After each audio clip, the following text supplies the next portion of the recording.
سبق نمبر 19 اسماء موصولہ وہ اس میں غیر متمکن ہے جو بغیر صلے کے جملے کا جز تام نہ بن سکے۔ یہ بیان چل رہا ہے اس میں غیر متمکن کی قسموں کا، اور اگر ہم پیچھے سے کہیں تو یہ مبنی اور معرب کا بیان چل رہا ہے۔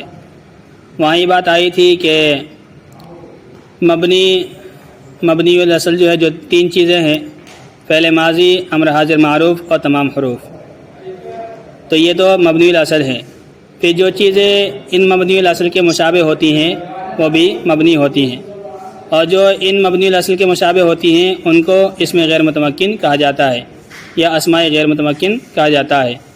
تو یہ اسماء غیر متمکن یا مبنی الاصل کے مشابہ جو چیزیں ہیں وہ 8 ہیں۔ ان میں سے 2 چیزوں کا آپ کے سامنے ذکر آ چکا ہے، ضمائر کا 5 ضمیر آپ کے سامنے آ چکی ہیں، اور اس میں اشارہ کا۔ یہاں پر تیسری چیز ہے اسماء موصولہ۔ اسماء موصولہ یہ بھی مبنی الاصل میں سے حروف کے مشابہ ہیں۔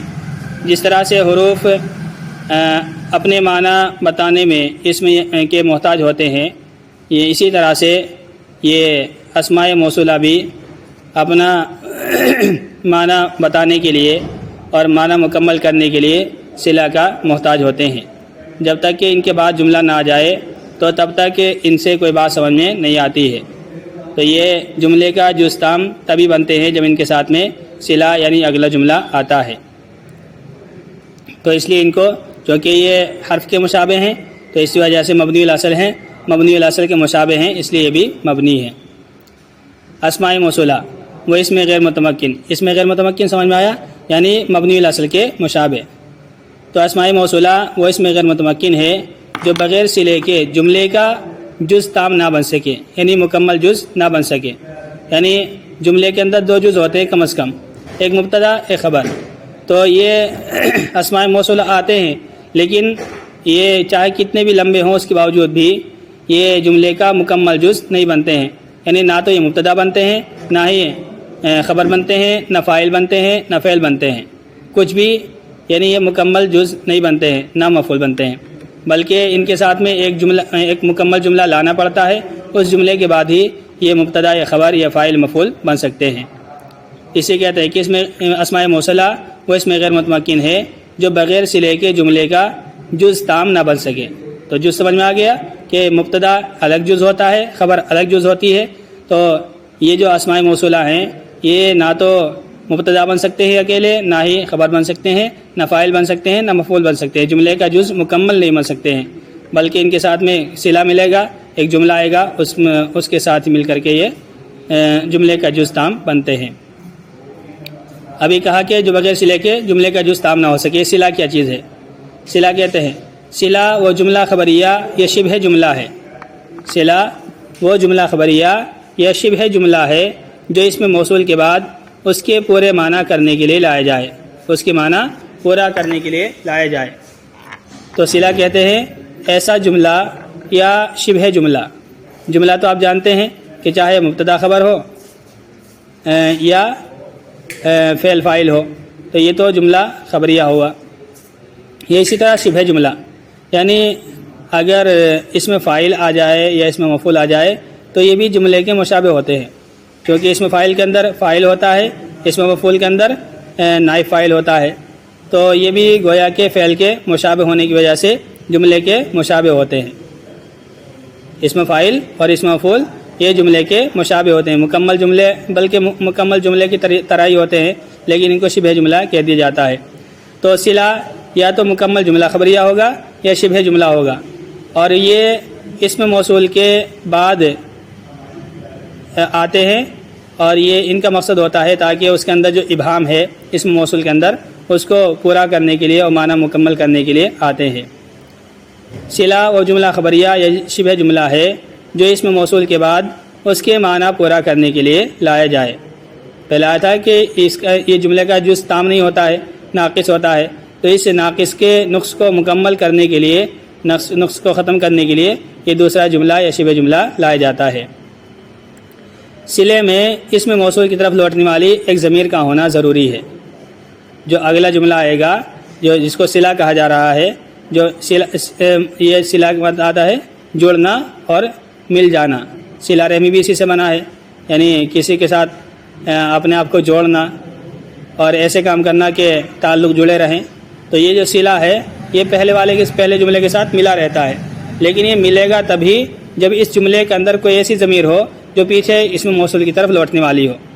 تو جملے کے بعد ضرور بالضرور چاہے یعنی اس کے اسم موصول کے بعد جو جملہ آتا ہے وہ چاہے جملہ فعلیہ ہو چاہے اسمیہ ہو، ہر حالت میں اس جملے کے اندر ایسی ضمیر کا ہونا ضروری ہے جو ضمیر اس کو پہلے والے سے جوڑ رہی ہو، جو ضمیر پہلے اسم موصول کی طرف لوٹ رہی ہو. صلے میں اسم موصول کی طرف لوٹنے والی ایک ضمیر کا ہونا ضروری ہے. جیسے جاء الذی ابوہ عالم، آیا وہ شخص جس کا باپ عالم ہے. تو جاء فعل ہے، الذی اسم موصول ہے، الذی اسم موصول ہے. اس کا ترجمہ ہوتا ہے وہ شخص جو کہ، وہ مرد جو کہ، وہ شخص جو کہ. اس کا الذی کا ترجمہ ہوتا ہے وہ شخص جو کہ. اب یہ وہ شخص جو کہ یہ بات مکمل نہیں آئی، تو مکمل جملہ یہ جملے کا جز نہیں بن سکا ہے، مکمل جز نہیں بن سکا ہے. الذی کہ آیا، کون آیا؟ وہ شخص جو کہ کون، مطلب یہ تو پورا جملہ یہ نہیں بن سکا، پورا جو جز نہیں بن سکا ہے. اس جز کو پورا کرنے کے لیے آگے جملہ آیا ہے ابوہ عالم، جملہ خبریہ جو کہ جملہ اسمیہ ہے اور جملہ خبریہ ہے. تو یہ جملہ آیا ہے، تو اس جملے کے اندر ابوہ میں جو ہو ضمیر ہے یہ الذی کی طرف لوٹ رہی ہے. تو ابوہ جملہ خبریہ ہے جو کہ اسم موصول الذی کے بعد آیا ہے، اور ابوہ میں جو ضمیر ہو ضمیر ہے یہ اسم موصول الذی کی طرف لوٹ رہی ہے. ترکیب اس طرح کریں گے، جاء فعل، الذی اسم موصول، الذی اسم موصول، بس اسم موصول کہہ کر کس کو چھوڑ دیں گے. اب آگے چلیں گے. ابو مضاف، ہو مضاف الیہ، مضاف مضاف الیہ سے مل کر مبتدا، عالم خبر، مبتدا خبر سے مل کر جملہ اسمیہ خبریہ ہو کر الذی کا صلہ، الذی اسم موصول کا صلہ، الذی اسم موصول اپنے صلہ سے مل کر جاء کا فاعل، فعل اپنے فاعل سے مل کر جملہ فعلیہ خبریہ ہوا. اس طرح سے یہ ایک جملہ بنے گا. فائدہ: صدر صلہ وہ اسم یا فعل ہے جو صلے کے شروع میں ہو، خواہ مسند ہو یا مسند الیہ. ایک بات اور ہے کہ یہ آیا نا جاء الذی ابوہ عالم، الذی کے بعد جو ابوہ آیا ہے یہ جملے کا پہلا حصہ ہے، جملے کا پہلا حصہ ہے. کبھی یہ حصہ فعل بھی ہوتا ہے، کبھی مبتدا ہوتا ہے، جیسے یہاں پر فعل ہے اور یہاں پر اسم ہے، تو کبھی یہ فعل ہوتا ہے، کبھی اسم ہوتا ہے. تو بہرحال جو اسم موصول کے بعد پہلا لفظ آتا ہے، چاہے وہ اسم ہو یا فعل ہو، تو اس کو صدر صلہ کہا جاتا ہے. صدر صلہ یعنی صلے کا پہلا لفظ، صلے کا پہلا لفظ، اس کو صدر صلہ کہا جاتا ہے. چونکہ آگے اس لفظ کے اوپر بحث ہوگی تو اس لیے مختصراً اس کو صدر صلہ بول دیا جاتا ہے. جب بھی ایک لفظ آئے صدر صلہ تو اس سے یہی مراد ہوگا کہ جملے کا جو پہلا جز ہے، خواہ مسند ہو یا مسند الیہ ہو، لیکن پہلا جملہ ہونا چاہیے. تو پہلا جو جز ہے اس جز کو صدر صلہ کہا جاتا ہے. فائدہ: صدر صلہ وہ اسم یا فعل ہے جو صلے کے شروع میں ہو، خواہ مسند ہو یا مسند الیہ، جیسے مثال مذکور میں ابو ہو. تو یہ جو ابو ہے پورا مرکب اضافی ہو کر یہ صدر صلہ ہوتا ہے. تو صدر صلہ کہنے کی ضرورت نہیں ہے کہ ہم ترکیب میں اس کو صدر صلہ کہیں، بلکہ یہ ترکیب میں تو مبتدا بن جائے گا. لیکن بس یہ آگے چل کر کے جملے کا پہلا جز نہ بول کر کے صدر صلہ بول دیں گے تو مراد یہی ہوگا کہ اسم موصول کے بعد آنے والا جو پہلا جملے کا پہلا جز ہے وہ صدر صلہ ہوگا. اسماء موصولہ یہ ہیں: الذی، اللذانی، اللذینی، اللذین. الذی وہ ایک مرد جو کہ، اللذانی وہ دو مرد جو کہ، اللذینی وہ دو مرد جو کہ، اللذین وہ سب مرد جو کہ. تو یہ جیسے کہ پیچھے گزرا ھذا، ھذانی اور ھذینی اور اللتی، اللتانی، تو جس طرح سے وہاں مذکر کے لیے الگ تھا، تثنیہ کے لیے الگ تھا، جمع کے لیے الگ تھا، اسی طرح سے یہاں بھی مذکر کے لیے الگ اسم موصول ہے اور مؤنث کے لیے الگ ہے، واحد کے لیے الگ ہے، تثنیہ کے لیے الگ ہے، جمع کے لیے الگ ہے. تو الذی یہ بھی اسم موصول ہے اور یہ آتا ہے واحد مذکر کے لیے. الذی واحد مذکر کے لیے آتا ہے، ایک کے لیے آئے گا اور مذکر کے لیے آئے گا، مؤنث کے لیے استعمال نہیں ہوگا. اور اس کا اعراب یہی رہے گا، الذی ہی رہے گا. اگر یہ فاعل بنے تو تب بھی الذی ہوگا، اگر مفعول بنے تب بھی الذی ہوگا. جیسے پیچھے آیا جا الذی ابو عالم، تو یہاں پر الذی فاعل بن رہا ہے، تو ہونا چاہیے تھا جا اللذو، کیونکہ فاعل کے اوپر تو پیش آتا ہے، جا اللذو ہونا چاہیے تھا، لیکن جہاں بھی دیکھیں گے آپ یہ الذی ہی ہوگا، تو اس کا مطلب یہ مبنی ہے اور اسی حالت پر وہ رہتا ہے، چاہے فاعل بنے، چاہے مبتدا بنے، چاہے مفعول بنے، ہر حالت میں یکساں ہی رہتا ہے۔ اللذانی اللذینی، اللذانی اللذینی یہ تثنیہ ہے اور یہ بھی اسی حالت میں رہتے ہیں، البتہ اگر حالت رفع میں ہے تو اللذانی ہوگا اور حالت نصب میں ہے تو اللذینی ہوگا۔ اگر یہ فاعل بنیں گے تو اللذانی ہوگا، مفعول بنیں گے تو اللذینی ہوگا۔ دیکھیے جو کہ یہ اعراب بدل رہا ہے تو اس وجہ سے یہ تثنیہ معرب ہے، اعراب کو قبول کر رہا ہے تو یہ معرب ہے، تو یہاں پر اللذانی اللذینی، اسی طرح اللتانی اللتینی یہ دونوں معرب ہیں، ان کے علاوہ سب مبنی ہیں لیکن یہ دونوں معرب ہیں۔ حالت رفع میں ان کا اعراب الگ ہوگا، حالت نصب میں اعراب الگ ہوگا، تو حالت رفع میں تو یہ اللذانی ہو جائیں گے اور حالت نصب میں اللذینی ہو جائیں گے۔ ترجمہ دونوں کا ایک ہی ہوگا، وہ دو مرد جو کہ اور وہ دو مرد جو کہ۔ الذین یہ بھی اسی حالت میں رہے گا، چاہے یہ فاعل بنے، چاہے مفعول بنے، چاہے مبتدا بنے، چاہے خبر بنے، ہر حال میں الذین یہ اسی طرح رہے گا، تو یہ بھی یہ سب مردوں کے لیے آتا ہے، مردوں کے لیے آئے گا اور جمع کے لیے آئے گا۔ اللتی یہ عورت کے لیے آتا ہے، وہ ایک عورت جو کہ اور چاہے یہ مرفوع ہو یا منصوب ہو ہر حال میں یکساں ہی رہے گا۔ اللتانی اللتینی حالت رفع میں اللتانی آئے گا، حالت نصب میں اللتینی آئے گا۔ دیکھیے میں پہلے بار بار بتا چکا ہوں حالت رفع کیا ہوتی ہے، حالت نصب کیا ہوتی ہے، اگر آپ یاد رکھیں گے تو سمجھ میں آتا رہے گا، اور اگر آپ پہلی بات یاد نہیں رکھیں گے تو سمجھ میں نہیں آئے گا۔ اللتانی حالت رفع میں ہے، اللتینی حالت نصب میں ہے، اور بتایا تھا کہ رفع کی حالت جو ہوتی ہے وہ فاعل یا مبتدا خبر مبتدا بنے یا فاعل بنے تو یہ حالت رفع ہوتی ہے، یعنی ان کے اوپر رفع آتا ہے، اور اگر مفعول بنے تو یہ حالت نصب کہلاتی ہے، یعنی ان کے اوپر زبر آتا ہے۔ اللاتی اللواتی، اللاتی اللواتی، اور جمع مؤنث کے لیے اللاتی و اللواتی استعمال ہوتا ہے۔ اللاتی زیادہ استعمال ہوتا ہے، اللواتی کا استعمال بہت کم ہے۔ قرآن کریم میں واللاتی یاتین الفاحشۃ کئی جگہ آیا ہے، واللذانی بھی آیا ہے اور واللاتی یاتین الفاحشۃ واللاتی آیا ہے، لتی تو بہت جگہ آیا ہے، تو لاتی کا استعمال زیادہ، لواتی کا استعمال بہت کم ہے، تو سب عورتوں کے لیے اللاتی استعمال ہوتا ہے۔ ماں وہ چیز جو کہ، ماں اور من یہ بھی اسم موصول ہے، ماں نافیہ بھی ہوتا ہے اور اسم موصول کا بھی ہوتا ہے، اور یہ ماں کا استعمال غیر ذوی العقول کے لیے ہوتا ہے، یعنی جو انسانوں کے علاوہ ہیں، انسانوں کے علاوہ جو چیزیں ہیں، چاہے وہ جاندار ہوں چاہے بے جان چیزیں ہوں، تو ان کے بارے میں اگر کچھ بتانا ہو، ان کے ابہام کو دور کرنا ہو تو ماں کا استعمال کریں گے۔ جیسے میں کہوں قرأتو ماں، قرأتو ماں ما اشتریتو من الکتبی، ما اشتریتو من الکتبی، قرأتو ما اشتریتو من الکتبی، پڑھی میں نے وہ جو خریدی میں نے کتاب میں سے، پڑھی میں نے وہ کتاب جو میں نے خریدی۔ تو یہاں ما موصولہ کے ابہام کو دور کرنے کے لیے ہم نے من الکتاب لائے ہیں، تو ما جو ہے غیر ذوی العقول کے لیے استعمال ہوتا ہے، اگر کسی غیر جاندار یا غیر انسان کے بارے میں سوال کرنا ہو تو اس کے لیے ما کا استعمال ہوتا ہے۔ من وہ شخص جو کہ، من بھی الذی کے معنی میں آتا ہے اور یہ مرد و عورت دونوں کے لیے استعمال ہوتا ہے۔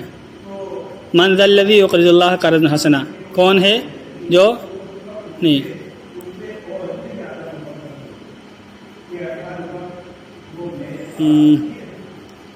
یہ من یہاں من ذا الذی میں تو من استفہام کے لیے آتا ہے، تو یہ من کے استعمال جو ہے وہ اسم موصول کے بھی ہوتا ہے۔ جیسے میں کہوں کہ لقیتو من جاء، لقیتو من جاء، ملاقات کی میں نے اسے جو کہ آیا، لقیتو من جاء فی المسجد، ملاقات کی میں نے اس سے جو کہ مسجد میں آیا، تو یہاں من جو ہے ما موصولہ ہے، اور یہ ہم یہ بھی کہہ سکتے ہیں لقیتو ما جاءت، میں نے ملاقات کی اس عورت سے جو کہ آئی، تو من جو ہے مرد کے لیے بھی استعمال ہوتا ہے، عورت کے بھی استعمال ہوتا ہے۔ ایون ایتن، یہ بھی اسم موصول ہیں، کون، جو کہ، کون سا، کس کا، ان کا ترجمہ مختلف ہوتا ہے، لیکن ان کا استعمال جو ہے وہ کم ہوتا ہے، زیادہ تر ما و من اور الذی اللذانی کا استعمال ہوتا ہے۔ یہ تو آپ نے دیکھ لیا کہ اسماء موصولہ جو ہیں یہ اصل اسماء موصولہ یہی ہیں، الذی، اللذانی، اللذینی، الذین، الذی، اللتانی، اللتینی، اللاتی، اللواتی، ما، من، ایون، ایتن۔ کچھ اور الفاظ بھی ہیں جو انہی کے معنی میں استعمال ہوتے ہیں، ان کو بھی یاد رکھنا ہے۔ الف لام بمعنی الذی، اسم فاعل اسم مفعول کے شروع میں، اگر کہیں پر اسم فاعل آتا ہے یا اسم مفعول آتا ہے، اس کے اوپر اگر الف لام داخل ہوتا ہے تو وہ الف لام الذی کے معنی میں ہوتا ہے۔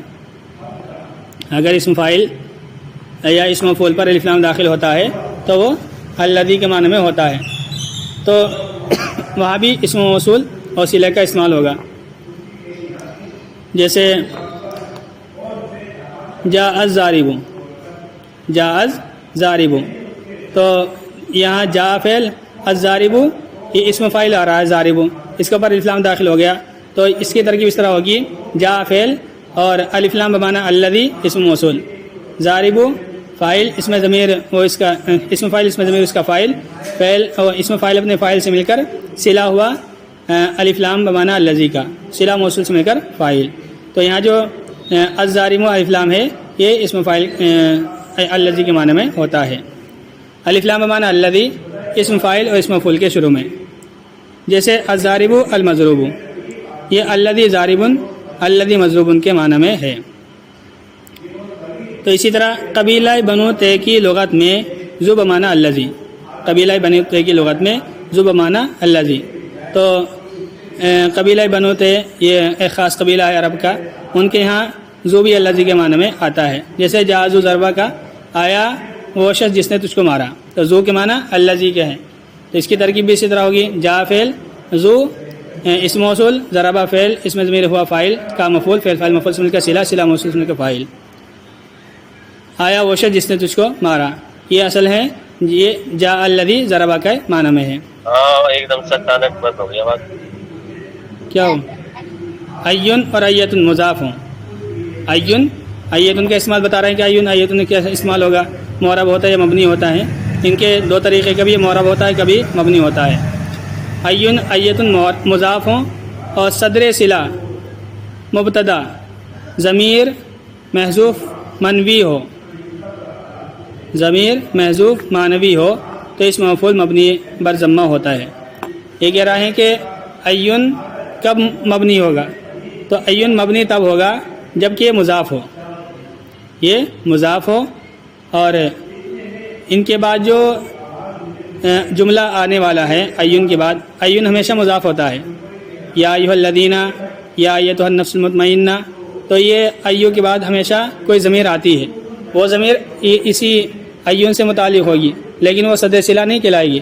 صدر صلہ ایون کے بعد جو جملہ آ رہا ہے اس جملے کا جو پہلا لفظ ہوگا وہ صدر صلہ کہلائے گا، تو ایون ہمیشہ مضاف ہوگا، اور اس کے بعد جو صدر صلہ ہوگا اس صدر صلہ کی جو میں اگر ضمیر ہو، صدر صلہ میں ضمیر ہو اور وہ ضمیر محذوف ہو، معنوی ہو، محذوف ہو لیکن دل کے اندر ہو، کہہ رہے ہیں کہ لفظوں میں حذف ہو اور دل میں موجود ہو، تو پھر اس صورت میں اس موصول مبنی بر ضمہ ہوگا، یعنی پیش پر مبنی ہوگا، ورنہ معرب ہوگا۔ جیسے ایہم آخذ مالک، ایہم آخذ مالک، ان میں کا وہ شخص جو لینے والا ہے تمہارے مال کو، ان میں کا وہ شخص جو لینے والا ہے تمہارے مال کو، اس کی اصل ایہم ہوا آخذ مالک، ایہم ہوا آخذ مالک، تو یہاں پر یہ ایہم آخذ مالک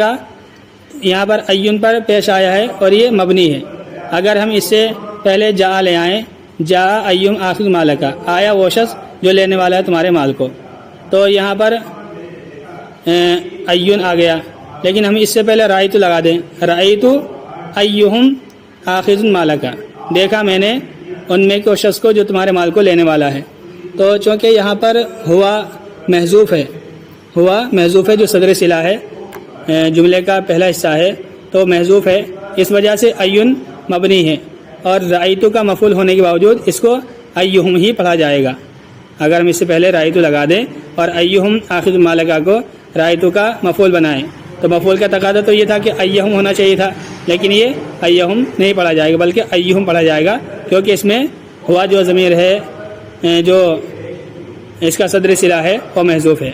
اگر ہم اس کو ظاہر کر دیتے ہیں، اگر ہوا کو ظاہر کر دیتے ہیں، جس اگلی مثال میں انہوں نے دیا ہے ایہم ہوا آخذ مالکہ، اس سے پہلے اگر ہم لگائیں رأیتو ایہم ہوا آخذ مالکہ تو یہاں یہ معرب ہو جائے گا۔ اگر ہوا محذوف نہیں ہے بلکہ ظاہر ہے تو یہ ایون معرب ہو جائے گا، اور جس حالت میں واقع ہوگا، نصبی حالت میں یا رفیع حالت میں، اسی اعتبار سے اس کا اعراب آئے گا۔ تو صدر صلہ کے محذوف ہونے سے اور ظاہر ہونے سے ایوم کے جملے پر فرق پڑے گا۔ اگر صدر صلہ موجود ہے تو یہ معرب ہوگا، اگر صدر صلہ موجود نہیں ہے بلکہ دل میں ہے اور ویسے عبارت سے غائب ہے تو پھر یہ مبنی بر ضمہ ہوگا۔ جی سمجھ گئے؟